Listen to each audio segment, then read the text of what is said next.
Vertical break pantograph પ્રકારના આઇસોલેટરના ફાયદાઓ જણાવો. તો આમ તો ઘણા બધા ફાયદાઓ છે જેના કારણે આ વર્ટિકલ બ્રેક પેન્ટોગ્રાફ પ્રકારના આઇસોલેટર સૌથી વધારે ઉપયોગમાં આપણે લઈ શકીએ છીએ, પરંતુ એ ફક્ત ને ફક્ત ઉચ્ચ વોલ્ટેજ એટલે કે હાઈ વોલ્ટેજ, અલ્ટ્રા હાઈ વોલ્ટેજના કેટેગરી કે જે 132, 220 કાં તો 400 કેવી કરતા ઉપરના વોલ્ટેજ લેવલ પર આપણે એને વધારે ઉપયોગમાં લઈએ છીએ, કારણ કે એને કોસ્ટ ના થાય. તો એના થોડા ઘણા ફાયદાઓ જે છે એ અહીંયા આગળ ડિસ્કસ કરી રહ્યા છે. એમાં એક છે કે તેને આડી દિશામાં ખૂબ જ ઓછી જગ્યાની જરૂર છે, એટલે કે આડી દિશા હોરિઝોન્ટલમાં ખૂબ જ ઓછી જગ્યા રોકે છે, જેના કારણે કોમ્પેક્ટ અથવા તો ગીચ સબસ્ટેશન માટે તે આદર્શ છે. તે ખુલ્લી સ્થિતિમાં પણ સ્પષ્ટપણે દ્રશ્યમાન આઇસોલેશન પ્રદાન કરે છે અથવા તો બતાવે છે, કારણ કે ત્યાં આગળથી એક ખુલ્લી સ્થિતિમાં નીચે પડેલું હોય તો તમે ઉપર નજર કરો ગેન્ટ્રી સ્ટ્રક્ચરથી બસ બાર જોતા હોય તો તમને ત્યાં કશું કનેક્શન દેખાય જ નહીં. તો એ કેસમાં મેન્ટેનન્સ દરમિયાનની સલામતીને સુનિશ્ચિત કરે છે.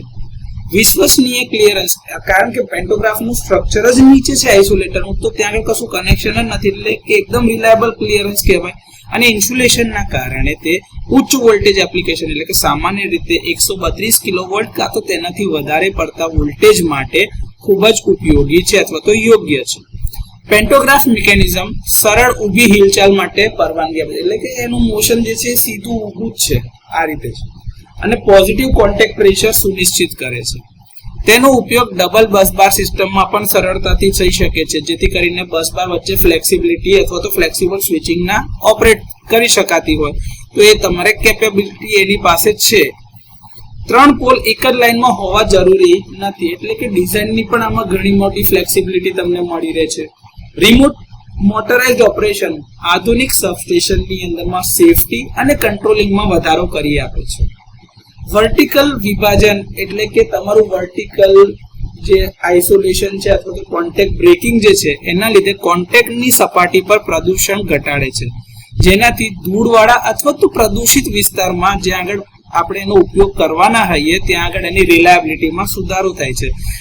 કોન્ટેક્ટ પરનું ઘર્ષણ ઓછું થઈ શકે છે અને જે એન્વાયરમેન્ટલ જે તમારા કહેવાય કે ભાઈ એવા દૂષક તત્વો જેમ કે સિમેન્ટ હોય કાં તો રેતી હોય કાં તો આજુબાજુ મોટી ભઠ્ઠી હોય કાં તો તમારા કોઈ બી જાતના બીજા ગેસીસ કે જે તમારા કોન્ટેક્ટ સરફેસ ઉપર આવીને કન્ટામિનેશન કરે એટલે કે કોન્ટેક્ટ સરફેસનો કોન્ટેક્ટ એરિયા બગાડતા હોય કાં તો એને ખરાબ કરતા હોય, તો એવું આ કેસમાં થઈ શકતું નથી.